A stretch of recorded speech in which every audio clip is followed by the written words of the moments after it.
cái objective အတွက်ကျွန်တော်မိကောင်းလေးပြန်လေးလာကြမယ်ငါသားလေးသမီးတွေအတွက်နော်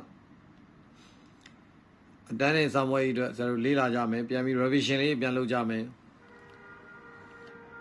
တေစာလေးလာမယ်မိကောင်းလေး2025ကျွန်တော် set 1လို့ကျွန်တော်သတ်မှတ်ထားတဲ့ရန်ကုန် ARE နေပြီးတော့မှမေးသွားတယ်မိကောင်းလေးနော်ကျွန်တော်ရန်ကုန်တိုင်းမှာမေးသွားတယ်မိကောင်းလေးမိကောင်းနံပါတ်1အတွက်စပြီ true or false နံပါတ်1ကဲမိကောင်းလေးဆရာကိုလိုက်ဖတ်မယ်Every particle on the rigid body has the same angular speed. အဲ့ဒါလည်းတို့ခန်းထဲမှာသင်ခဲ့တဲ့ပုံစံကွာရတို့စာမျက်နှာ6မှာရှိတဲ့ review exercise 2 page 6 review exercise 2မှာဟုတ်ပြီနော် review exercise 2မှာတို့ဗာလေးလာခဲ့ရတယ်ဆရာတို့ carousel အဲ့ဒါလေးစီးတဲ့အခါမှာအဝိုင်းဘက်လည်နေတဲ့အခါမှာအယုတ်လေးနှစ်ခုတက်စီးတဲ့ဟာမှာကလေးလေးနှစ်ယောက်တယောက်ကဆရာဒီလိုအဝိုင်းဘက်ဒီမှာစန်တာကနေဆရာတို့ SS ကနေတိုင်းမယ်တိုင်းလို့ရှိရင်ဒီမှာအဝိုင်းဘက်ကြီးကိုဆရာတို့လဲပြီးစီးသွားတဲ့အခါမှာအစွန်မှာစီးတဲ့ကလေး horse မြင်းပေါ်တက်စီးတဲ့ကလေးအလဲတဲ့နေရာမှာစီးတဲ့ကလေးသူကအကွာဝေးနေသွားတယ် lion အဲ့ဒါကြီးသိပြီးသားလေအဲ့ဒီမှာဆရာတို့လဲနေတဲ့အချိန်မှာcarousel လေးကလဲနေတဲ့အခါမှာဆရာတို့ SS ကိုပတ်ပြီးလဲတဲ့အခါမှာသူမှာangular speed angular velocity တူနေမယ် omega လေးကတူမယ်လေအားလုံးမှာ omega တူနေတယ်အဲ့လိုတူတဲ့အချိန်မှာအကွာဝေးပေါ်လိုက်ပြီးတော့သူ့မှာရှိမဲ့ဒီကလေးရဲ့ဒီနားမှာရှိမဲ့ tangential velocity linear velocity စသဖြင့်အဲ့ velocity တွေကပြောင်းလဲနေမှာပေါ့ညီမချင်းလေးပြောပါအောင်ဆရာ v equal to r omega ပြန်ပြောဆရာ v equal to r omega ဟုတ်တယ်အဲ့တော့ angular speed angular velocity ကတူနေတော့လဲပဲဆရာအဲ့ဒီအကွာအဝေးပေါ်လိုက်ပြီးတော့ SS ကတိုင်းနေသူရှိနေတဲ့အကွာအဝေးပေါ်လိုက်ပြီးတော့ဆရာ V ကပြောင်းလဲသွားနိုင်တယ်အဲ့မှာတော့ horse မှာ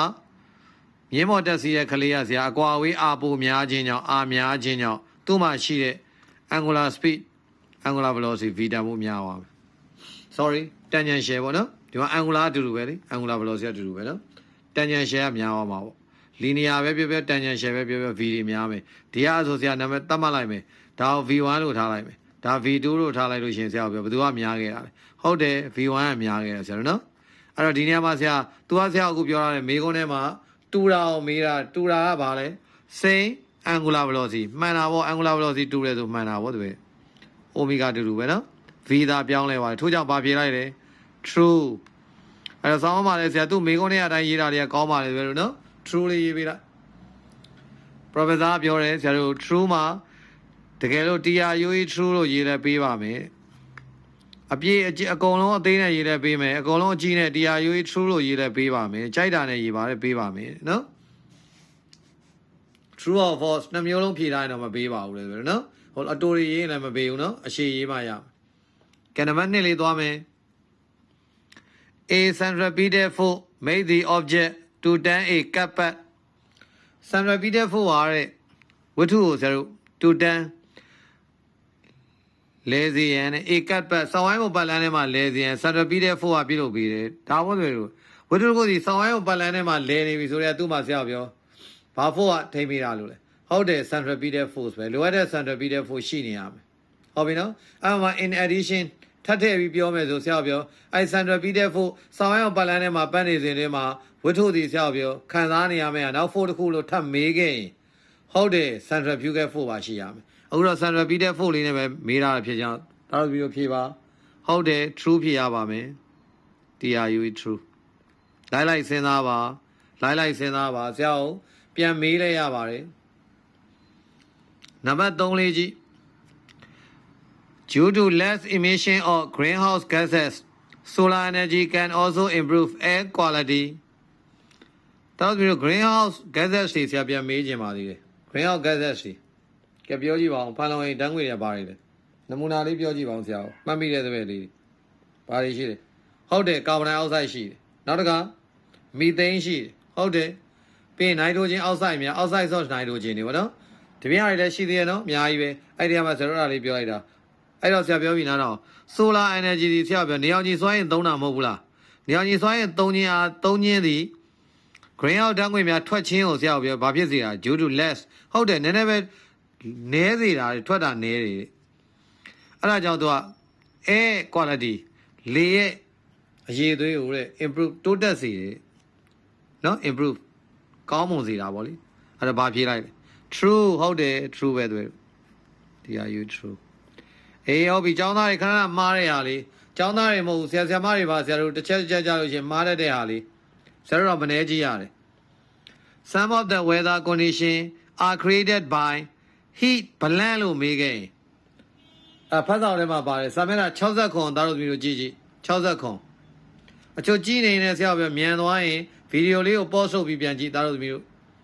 60ခွန်မှာပါရေးထားလဲအဲ့စာပိုင်လေးထဲမှာဟုတ်တယ် heat convention ရေးထားတယ်အဲ့မှာနေမယ် heat convention ရတော့ဒီမှာဘာကြီးသွားတွေ့လဲ heat radiation သွားတွေ့တော့အချို့ကျောင်းသားတွေဘာဖြေလိုက်လဲဟုတ်တယ် false ဆိုဖြေလိုက်တယ်ဒါပေမဲ့အဲ့ဖြေက true ဟာဆရာစာအုပ်ထဲမှာပါတယ် convention လည်းပါနေတာကြီးကိုဆရာ radiation လို့ဖြေတယ်ဒီမှာလေးသားတို့မျိုးဘာပါလဲဆမ်တချို့သောဆရာတို့ရာသီဥတုသမမြတ်တောင်ရာသီဥတုအခြေအနေများရောတဲ့ကောင်းမွန် created ဖန်တီးပေးတာတဲ့ဆရာအချို့အဲ့ဒါ heat radiation လည်းပါတယ်တို့အဓိကဆရာတို့ကဘာမြေကြီးမှာဆရာပြော heat radiation မှာဆရာအဓိကလှုပ်ဆောင်ပေးမှစီဆရာပြောဆရာတို့ကဘာမြေမရှိမဖြစ်လိုအပ်တဲ့ဟုတ်တယ်ဆန်အဲ့နေနဲ့ပတ်သက်တဲ့ဟာပေါ့အဲ့ဒါ heat radiation နေနဲ့ပတ်သက်တဲ့ဟာအဲ့မှာ convention လို့ပြောလဲ true ပဲဆန်းမဲ့လေဆန်းလို့ကြီးက only လို့ပြောရင်တော့မှားတယ်နော်သားတို့မျိုး convention လည်းမှန်တယ်နော်သားတို့မျိုးကောလက်ပြေမှာမေးတယ်ဆရာကျွန်တော် convention လို့ပြေလိုက်တယ်မှန်လားမှန်တာပေါ့ဖတ်စာတွေမှာတိကျပါတယ်က radiation ပြေလဲမှန်တယ် only လို့ပြောရင်တော့မှားမယ် only တော့မရအောင်သားတို့မျိုးဟုတ်ပြီနော်အဲ့လိုလေးဖြေရမယ်အဲ့တော့ဒီနေရာမှာဆရာ radiation နဲ့ပတ်သက်တာစမ်းကြောင့်ဖြစ်တာ convention နဲ့ပတ်သက်တာ air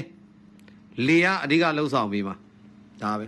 ဆိုကြအဲ့ပြေပါဖြေလိုက်လဲသားတို့မျိုး true ဟုတ်တယ်ဆရာဆောင်ဝဲခဏစစ်တယ်နော်အဲ့ဒါကိုဆရာတချို့တပည့်လေး false ဆိုဖြေကြတယ်နော်သားတို့မျိုး radiation လည်းမှန်တယ် convention လည်းမှန်တယ် only လို့ပြောရင်တော့မှားတယ်ဟုတ်ပြီသားတို့မျိုးစက်ကြည့်မယ်နံပါတ်5 the speed of sound is higher in liquid than solid အတန်ရဲ့ speed တဲ့ liquid ထဲမှာပို့ပြီးတော့ higher ပိုတန်ဖို့များတယ်မြန်သွားနိုင်တယ်ပေါ့သားတို့မျိုး than solid တဲ့ဆိုင် liquid ထဲမှာကဲဖြေမယ်ဘာဖြေလိုက်လဲသားတို့မျိုးဟုတ်တယ် false ဘာလို့လဲကြည့်ဆရာပြန်ပြောပြပြီဆရာတို့သိထားရလေ velocity of sound in solid ဘယ်ထဲမှာအမြန်ဆုံးလဲဟုတ်တယ် solid ထဲမှာအမြန်ဆုံးလိုက်ဖြေဆရာအောင် solid ထဲမှာ velocity of sound in solid greater than velocity of sound in liquid greater than velocity of sound in gas ဒါပဲလိုက်ဖြေနော်လိုက်စဉ်းစားနော်အဲ့ဒါမှကိုယ်ရမှာသားလို့ပြီးတော့နော် gas ဘာလို့လဲဆရာအဲ့ solid ထဲမှာဆရာဘာလို့များ velocity များလဲလို့ပြောရင်ဆရာတို့အခြေခံအချက်လေးနဲ့ပြောမယ်သားလို့ပြီးတော့သူ့ထဲမှာဆရာရှိတဲ့ particle များ solid ထဲမှာရှိတဲ့ particle များရဲ့စုဖွဲ့မှု particle ရဲ့လုံးဝ very close particle are very close packet ပေါ့ very close liquid ထဲမှာဆိုရိုး close ပဲ gas ထဲမှာဆိုတော့ဖြေရော့တာပေါ့ loose ဖြစ်သွားတာပေါ့ထို့ကြောင့်သူ့ထဲမှာဆရာ particle တစ်ခုနဲ့တစ်ခုကက်ရက်ဆရာလော very close ဖြစ်နေခြင်းကြောင့်ဆရာသူ့မှာအတန်အောင်ပို့တဲ့အခါမှာဆရာအလွန်လင်မြန်တဲ့အချိန်နှုန်းနဲ့ပို့ပေးနိုင်တယ်ထို့ကြောင့် speed မြင့်တာပေါ့ speed များမြန်သွားနိုင်တာပေါ့ velocity of sound in solid နောက်တစ်ခုအဲ့လည်းသင်ခဲ့ပြီးသားပါဆရာ revision ထပ်ပြောခြင်းဖြစ်ပါသည်အခုမှကြည့်တဲ့တဲ့လေးနားလည်အောင်ပါနောက်တစ်ခါဆရာပါလဲဆရာ strong restoring forces သူတို့တစ်ခုနှစ်ခုကြားထဲမှာ solid ကြားထဲမှာအမုံတွေကြားထဲမှာ force တွေများတယ်နော်အဲ့ဒါကြောင့်ပဲဆရာတို့ velocity of sound in solid ကများတယ်အဲ့ဒါသူကဆရာကဘာရေးပေးတာလဲ liquid ထဲမှာမြန်တယ်လို့ပြောတာဖြစ်ခြင်းကြောင့် solid ထဲမြန်တယ်ဆို true လား false လားဖြေပါဟုတ်တယ် false ဒါတော့ကျောင်းသားတိုင်းမှန်တဲ့မိကုံးလေးပဲငါသားရေးပြီနော်တပိုင်းလေးဆရာဖြတ်ပြီးတင်ပေးမယ်နော်ဒါတို့ပြီးတော့စာလေးသေချာလိုက်လို့ပါစာလေးပြန်ကြည့်ပါ